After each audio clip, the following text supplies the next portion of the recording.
All right, Miles, thank you. And now here at 10:30, in his address to the nation last week, President Biden ordered states to make every adult eligible for the COVID-19 vaccine by May 1st. But Spotlight on America discovered a racial disparity when it comes to who is getting those shots. New investigative reporter Josie Sturman takes a look now at what is creating the gap and how some folks plan to close it. Those, oh God, who are still reluctant and may have a sense of hesitancy.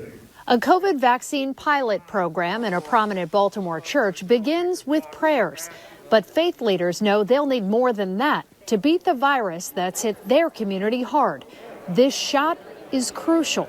But there's a vast racial divide when it comes to who's getting the vaccine. The Kaiser Family Foundation is collecting and analyzing state vaccine data, and the differences they've found are stunning. Look at these charts. White Americans account for the vast majority of all COVID vaccinations nationwide. But the vaccination rate for Black Americans barely registers in many parts of the country. We discovered that in 19 states, that group accounts for less than 5% of all COVID vaccinations. There should not be any difference. There should not be any disparities. We know we have to do the extra work. We have to do the heavy lifting to make certain that we even the playing field. Reverend Alvin Hathaway is leading the way, preaching the importance of vaccination, not just from the pulpit, but in the streets, working to eliminate the barriers that are keeping underserved communities from getting vaccinated.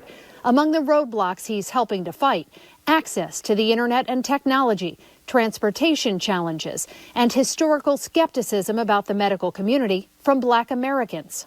We are moving forward in terms of access to people who have historically been left out. Is this about trust? It's really about trust. I mean, all of those things act as barriers that says that I'm not important or I'm not significant. And we're trying to help out with that. We think there have to be different ways in which people access the system. It can't just be a phone call. It just can't be that I use the internet. It has to be some trusted source that acts as a mediator. We're underutilizing our trusted messengers. That's why Dr. Wayne Frederick, president of Howard University, says his institution has been committed to educating the community about coronavirus from the start, now shifting gears recently to focus on the value of vaccination. I'm getting vaccinated for you. The university has produced these videos spreading the message, showing prominent people of color getting the shot and explaining why. And they opened up their medical school for vaccine clinics. You have to use the messengers in that community and bring them together and send them out into the community. I think we have to meet people where they are with this pandemic, answer their questions, be honest and transparent. They want to be respected by you giving them the information and then let them make the decision. Decisions that leaders say can be more easily made if vaccines are offered inside the communities where people of color live. Places like this Baltimore church, where faith leaders are trying to close the gap. Say yes, you need to get the vaccination. I'm Josie Sturman for Spotlight on America.